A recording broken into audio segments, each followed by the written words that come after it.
The Chicago Bulls season has officially come to an end, and me and Pat are going to talk about the wrap of the season, the Billy Donovan decision that's looming, and has a favorite emerged for the front office role. We'll talk about all that and more on today's Locked On Bulls.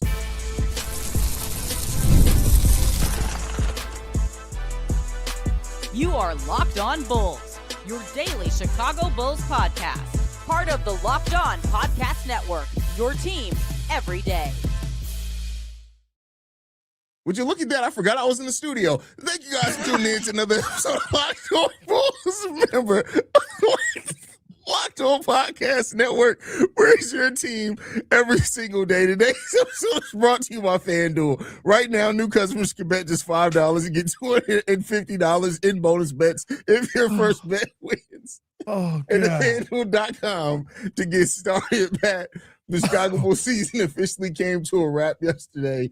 31-51 is the final record for the Chicago Bulls. Lachlan Albrecht, the rookie, gets a triple-double. I love seeing them try to get him that last assist of the game. But, Pat, that game was neither here nor there. The Bulls did lose, which means they locked in the 9th best odds in the draft lottery. So they will have a 20.3% chance at a top 4 pick and a 4.5% chance at the number 1 overall pick. How you feeling about the Bulls season, Pat? NBA, do your thing. You know what I mean? You want Chicago back? We want to be back? Do your thing. Everyone else has gotten it. Like, dog, listen. It's gotten weird. The White Sox had the number 1 overall pick. The Blackhawks had the number 1 overall, or the White Sox have the number 1 overall pick. I should say the Blackhawks have the number 1 overall pick. The Bears had the number 1 overall pick. The Sky had the number 1 overall pick. Number 3 overall pick. Number 3 overall pick. Well, you know, they'll F it up. Bro, like it's getting to a point where it's just like, hey, bro, you got to get Chicago back somehow. No, realistically, bad season. You moved on from everybody. I think that we're probably heading towards a world while everybody was sitting there losing their mind for a week and a half. Oh God, why won't we ever see this? Oh, how could you bring him back? Billy Donovan's probably leaving. Everybody lost their minds, and Billy's probably like, no, I'm good. Like, I'm okay. Let me go relax. In Orlando, where if I'm not mistaken, his family's at, right? Don't they live in Florida still? I don't know. I'm not even going to. I have no idea. I thought that's where, isn't that where AK flew to go get him? Basically, I thought so. It was a long time ago. But, you know, you're in a great spot right now if you're the Bulls to fix a lot of things that have been issues for a while here. Go out there and find a way to get it fixed. And yeah, I mean, you got the draft capital to do it. Last day of the season was really promising for the Bulls because not only did the Bulls lose to the Dallas Mavericks, securing the 9th spot in the lottery, the Portland Trailblazers also won, so they have the 8th spot in the Western Conference playoffs. Now they have to go in the play-in, but now they have 2 chances to win 1 game. Shaedon Sharp's back. They're back fully healthy at the right time. Let's hope they can get a win. I think they play tomorrow, as a matter of fact. So if they can win tomorrow, they're in the playoffs. We know what's happening. Pat, when you look at everything that's upcoming now for this offseason for the Chicago Bulls, we'll talk about Billy Donovan more here in a second, more specifically, but I know you have not gotten caught up in Miller mania, as some people have with Leonard Miller. It's still wild. Like, I'm more favorable than you. Like, I look at Leonard Miller and I say, like, there's things that he does on the court that I'm like, okay, yeah, you can play a bench role. Like, but there's some people, like, somebody wrote me a whole long thing talking about why Leonard Miller is the perfect starting 4 next to Montes Buzelis. I'm like, we got a little too much dip on our chip a little bit, but when you look at this roster going in, the players that are still here, do you expect all those guys to still be on the roster? So, for example, Josh Giddey, Montes Buzelis, Noah Essengay, Leonard Miller, Rob Dillingham, these guys all have contracts going into next season. Do you think all those guys are going to be back for the Chicago Bulls? I mean, do we think that another GM is going to value as highly as AK did, right? Like, I don't think so. I would say that more than likely the Rob Dillingham showing is going to be great for you to try and move him for draft capital. Especially if we hire Matt Lloyd, who comes from the Timberwolves. He's going to be like, didn't I get rid of you? Get out of here. Well, he also drafted him, though. So, like, you know what I mean? Like, but unlike AK, he realized, hey, you suck early. He got him up out of there. He didn't extend him. If we get Matt Lloyd, we'll talk about that last time. If we get Matt Lloyd, he going to be pissed. He going to be like, why'd y'all get rid of Io? Oh, yeah, I know I traded for Io, right? That's how he should walk into the interview. Y'all got fleeced for Iowa, right? Who did that? Me. Give me the job. Go ahead. But no, look, like bottom line, when you talk about some of these guys that have played here, I want to see what it looks like when basketball is real. Leonard Miller has done enough for me to give him the opportunity to show me what it looks like when the basketball actually has to be competitive. Now, do I believe that Leonard Miller is, this elite piece that everybody's going to love? No, I think Leonard Miller got the shots. I think Leonard Miller got the looks, but I also think that Leonard Miller put in the dirty work that you needed to get those shots, to get those extra opportunities, to get those easy buckets at the rim, right? Like for everything that I don't think that Leonard Miller is, he did everything that we've begged P. Will to do for 4 years. That gives you the opportunity to show it when the basketball matters. And so I would love to have Leonard Miller here next year. I also wouldn't be distraught if somebody came in and said, oh my goodness, well, at the end of the day, like, I'll give you a late first round pick for him and Rob Dillingham together. Done. I'll walk them there. Yeah, I'll use my own gas to get them to whatever city you need them to get to. So bottom line is Bulls have the opportunity to do a lot. You just got to get this first part right with the GM. Yeah, I mean, well, the first part is the Billy Donovan piece, which we'll talk about next. Well, true. Yeah. That comes before that, but you do have to get it right with the GM. You got to get it right in the draft. Wherever we pick in the draft, whether we get lottery luck or not, you got to get that right. There's a lot that we have to do this offseason. This is one of the most important off seasons for the Bulls because it's so much going on. You got to find a new front office. You may have to find a new head coach. You got a top 10 pick.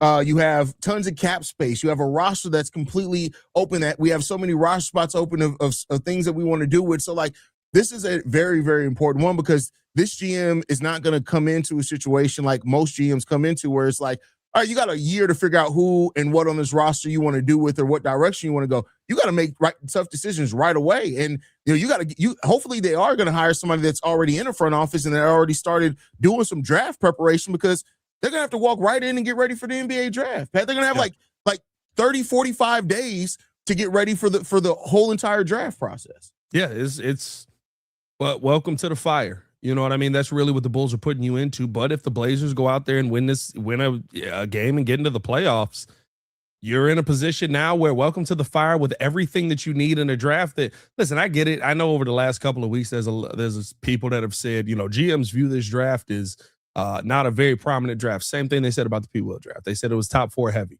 Now, as we go through that draft, like there's players all the way down to the second round that are making impacts on NBA teams. I haven't seen the people say this draft thing. The thing that for draft content, I only go to draft specific websites. They're like, you can find potential all-star talent all the way down to pick 20. So, this was reported how GMs feel about this draft, right? Like those are the ones that's making the decisions. The draft websites are cool, and I think we probably agree more with the draft websites. There's a ton of talent here, but I think we also are in a situation where over the past 4 years we've proven that you can be a regular person and know a little bit more than GMs about basketball.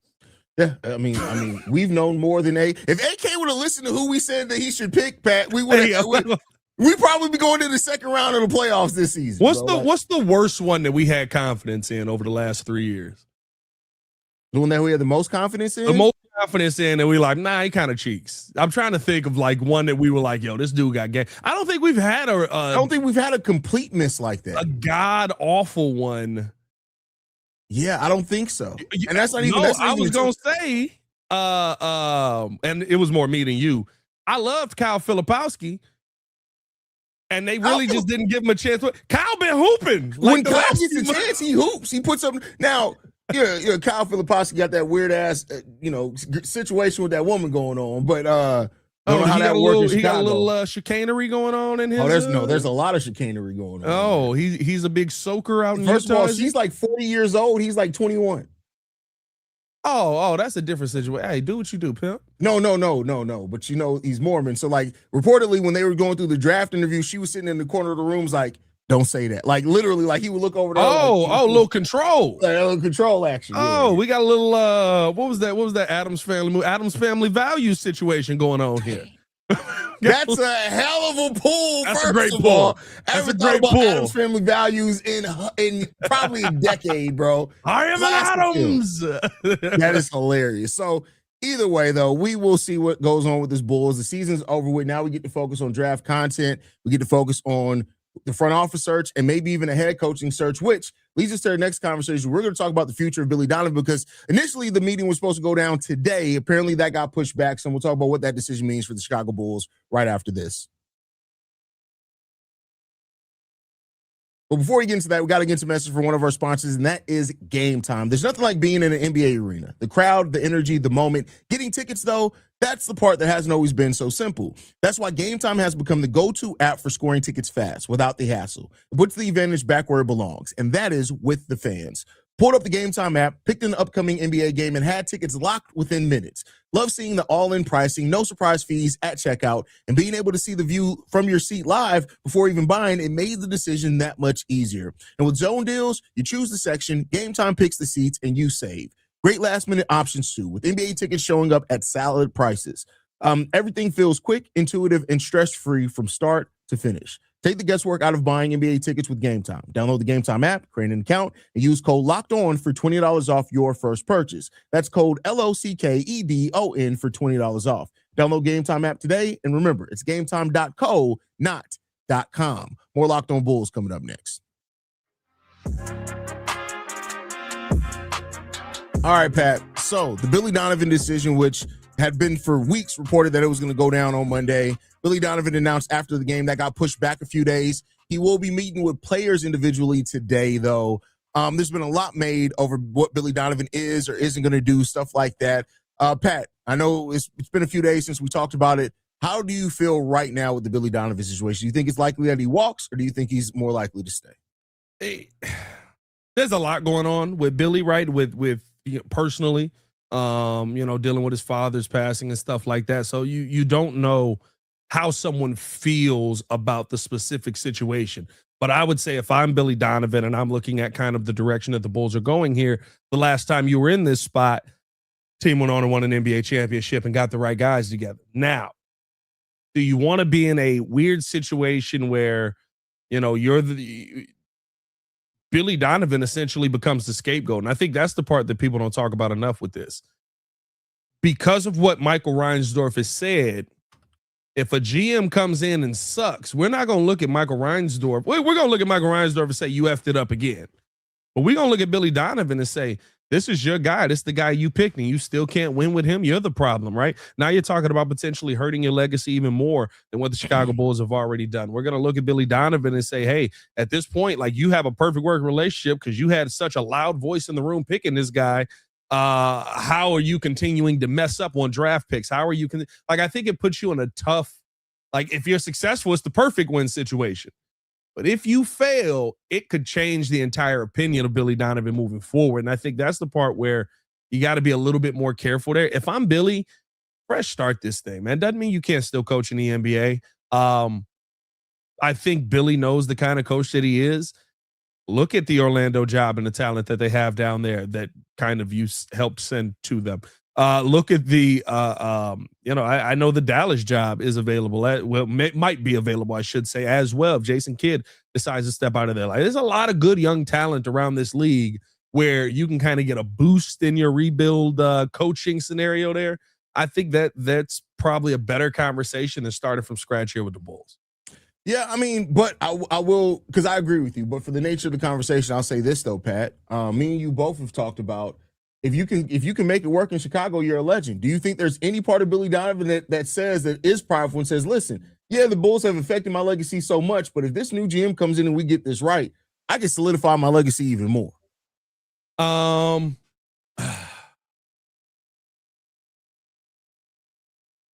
That's tough. Yes and no, right? Like, because you become a god if you win in Chicago. There is no difference there. But are you going to be here for the finish of it? That's really what it comes down to, right? I don't think that this is a draft, and I would say, unless you tank, probably next year isn't a draft either, where you go, there is life-changing talent here. Now, if you find it, if you see it, that is there, right? Like, that's your job to figure out as a GM. But, like, how do you get this team better quickly? How do you get this team to the point where they're winning consistently quickly? I don't know if you have, unless you feel, if Billy's sitting in the office and he's like, Modest Buzella is about to have an explosion season, about to get crazy, then that's a different conversation to have. But you got to feel like the Bulls are at a point, and I think, right, this meeting getting pushed back, speaks to that. You got to feel like the Bulls are at a point where that's their focus. Going after it is their focus. Winning championships is their focus. We haven't said that about the Bulls since Michael Jordan was in the building. Well, I shouldn't say that. Since Derrick Rose was in the building. Derrick Rose, yeah, before, like, because it seemed like we were on that path before the injury. Let me ask you this though, Pat. Is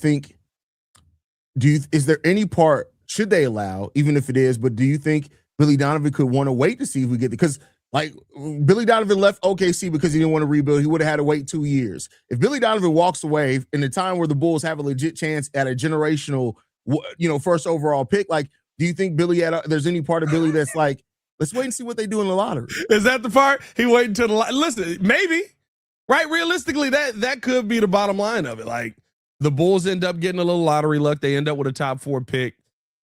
There are 4 names up there that you feel could change your team. Darren Peterson is probably the one where you look a little sideways at it, but you've got a lot of talent in this draft in the top 4. I think there is a conversation to be had on that. And maybe that's why this meeting is getting pushed out a little bit further, right? Maybe that's why we're going to wait on things. But here's the bottom line. If you're the Chicago Bulls, can you afford to wait? That's the question. Yeah, like, can you wait on Billy Donovan's answer? So the draft lottery is May 10th, right? So Yep. a little over a month away. The draft, if I'm not mistaken, is mid-June, right? So you got a month after that. I don't know if you can say, all right, Billy, we'll wait to see on your decision. And I don't know if you can't wait on a front office hire for that, right? Like, so you still have to hire your front office, or do you hire your front office, you say, hey, we're awaiting Billy's decision, prepare in case he leaves, and then, but at that point, you could be missing out. Like, head coaching candidates are going to sign by then. So, yes. I don't think you can really afford to wait till then, even if Billy may want to, which would still make some sense. I don't think you can afford, if you want to have your pick of the litter and the most opportunities in front of you, I think you have to go after, you need that decision before then, in my personal opinion. But if I'm Billy, selfishly, I'll be like, how about let's talk May 11th? Let's talk May 11th. What happens May 10th? Don't worry about that. I got some family stuff I need to handle, but let's talk May 11th. I get it. If I'm the Bulls, again, depending on, Michael Reinsdorf loves Billy Donovan. But when you talk about coaches you've already seen one of the big names get out of here, right? Mike Malone was a big name that was on the list. Taylor Jenkins. Nobody thought he would go to college, though. Nobody thought he would go to college. Bro, by the way, did you see the development graphic? Yeah, bro. What was that? Bro. What was that? Hey. How about development? Is that LeBron James? Bruh. LeBron James? Bruh.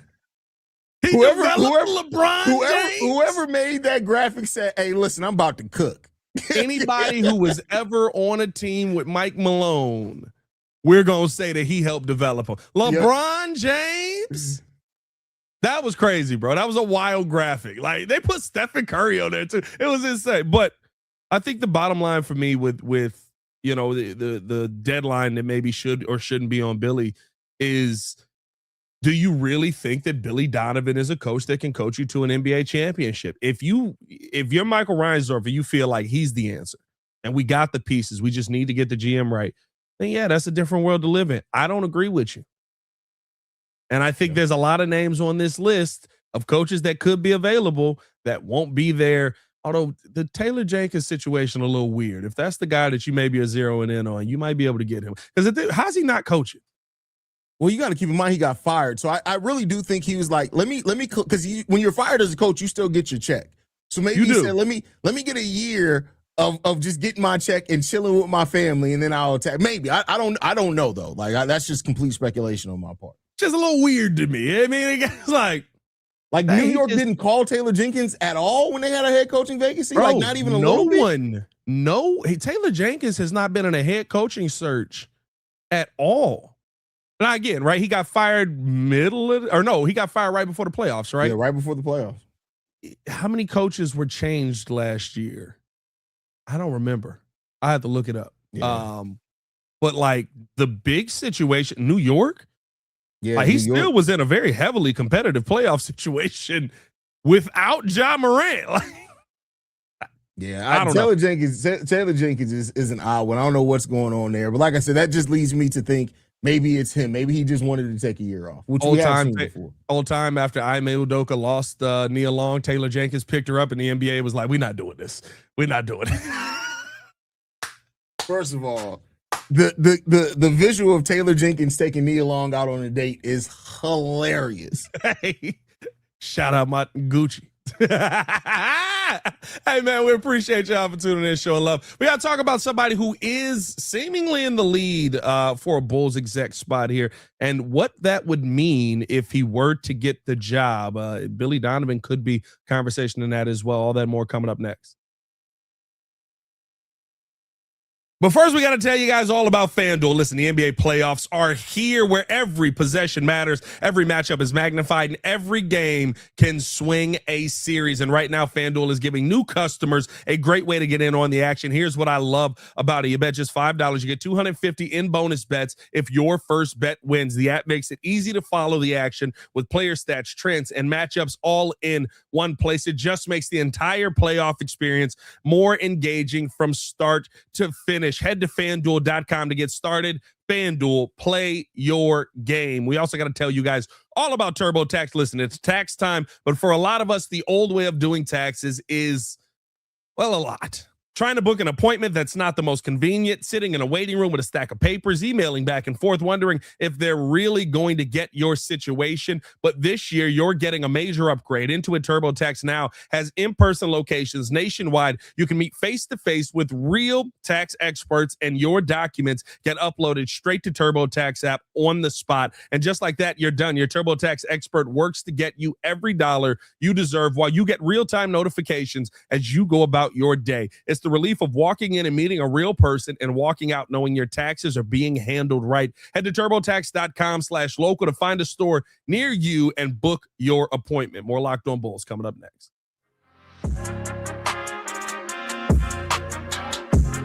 All right, Pat, before we get up out of here today, last topic, the GM search. It was released by Mike Scotto that Matt Lloyd may actually be the front runner right now for the Chicago Bulls position. Now, we talked a little bit about him on the last episode. It makes a lot of sense. He was here with the Bulls from 94 to 2011. So he saw the end of the three-peat era, all through the Baby Bulls era, and even the Derrick Rose and Jimmy Butler era. He saw that. He was the head scout during that time, so he would have been involved in the scouting of Kurt Heinrich, Ben Gordon, Jay Williams, Luol Deng, Joakim Noah, all those guys. He's worked with the Reinsdorfs before. He's worked with Paxson. He's done that, and he's gone over to Minnesota, had success there, helped build another really good team there, was part of the decision makers there. So when you hear Matt Lloyd, the familiarity with the Reinsdorfs, which I do think, me and you talked about that. After hiring outside the family for AK and Eversley, I figured that the Reinsdorfs may go with somebody they're a little bit more familiar with. Matt Lloyd, if he's truly ready to take this position, how do you feel, Pat? I love what they've done in parts in Minnesota, right? And I think that's you got a big jump, though. If Matt Lloyd is coming and the Chicago Bulls are getting the first overall pick, I love it, because I feel like that's kind of what happened in the situation with acquiring Anthony Edwards. I think that he made some really good moves this season because he got promoted in 2024 to be the general manager of the Minnesota Timberwolves. But in that, right, there's still a Julius Randle move that just kind of isn't very good. There are still some signings here that just don't make sense. When you talk about bringing guys in and letting guys walk, that helps you get to the Western Conference Finals. I think there's some question marks there, but at the end of the day, they still find a way to win because you have that catalyst piece. And I mean, listen, what I don't want the Bulls to do is this. Don't get enamored by somebody that beats you. That's the Chicago way, right?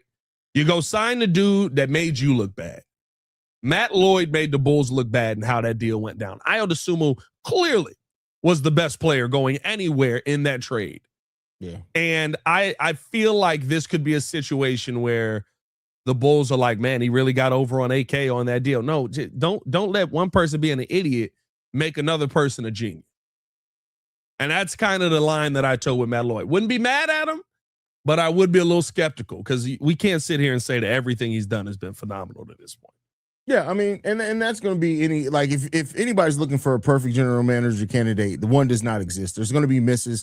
That's just part of the job, right? Like there's going to be some misses. The question about it is, how do you learn from your misses? That's the thing that I like to look at when we're talking about that.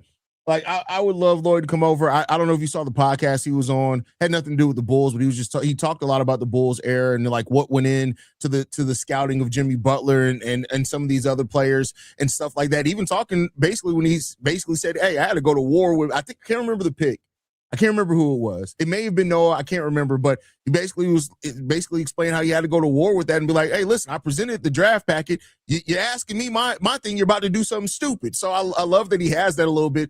That fire to him a little bit too, because we're going to need somebody who's going to be willing to push back a little bit, right? So I like the candidacy of Matt Lloyd. I'm not locked into where I'm like, oh, it's Matt Lloyd or everything else is false. No, because most of the work that we see from general managers are behind the scenes anyway. It's about relationships, things like that, like getting it done. Like we saw AK almost every year he made a trade. He had to make a trade with the Kings because he didn't have a lot of relationships around the league. Like it was always the Kings, right? So we'll see what happens there, man. That is the one part you love, right? When you talk about trades, right? Matt Lloyd has some really good relationships around the league. You've seen some good things go down. Matt Lloyd also thought Zach Edey was the answer, which he kind of is, but Matt Lloyd would have not been the decision maker for the no. Gobert Matt trade. Lloyd was not the decision maker for the Gobert trade. That was 21 Gobert. Yeah, no, 22 because that was 22 the year Gobert. after we took over the show. That was So I think before. That was 22. He was the decision maker, though. Well, maybe not. Actually, maybe I'm holding him accountable for something he did. When was Julius Randle traded? Oh, yeah. Julius Randle was traded in the Karl Anthony Towns. That would have been last offseason. He was promoted in July 2024. No, I think he would have. That may have been his first decision as the general manager. He was. Yeah, that was him. Here's my thing with that, right? I think it's a big issue. You knew Cat wasn't going to work. But that doesn't mean that Julius Randle was the answer.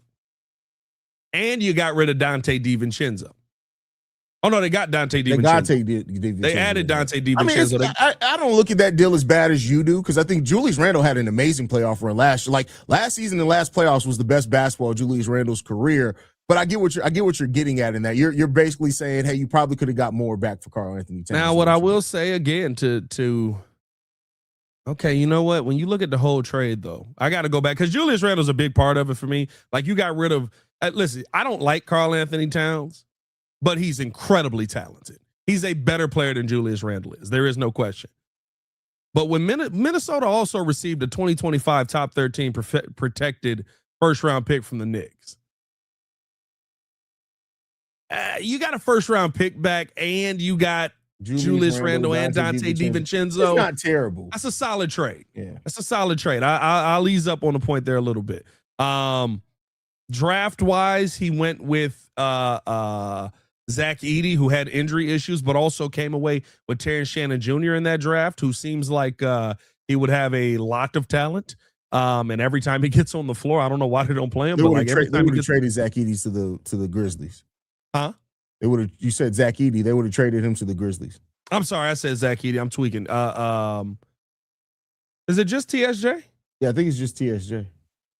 That's a good player to come away with. Yeah. And then Bobby Clintman. And and they got, yeah, okay. I don't know. He's cooked. I'm glad that you went through it yourself because he cooked a little bit more than you gave him credit for. I'm going through it here because it's like, I like some of the move. The Julius Randle was kind of my biggest complaint, but when you look at everything that they had, it's not bad. Yeah. And so, maybe I'm a little too aggressive, a little too expecting perfection from your president of basketball operations. The bottom line is, can he put people in a position to be successful? Yeah.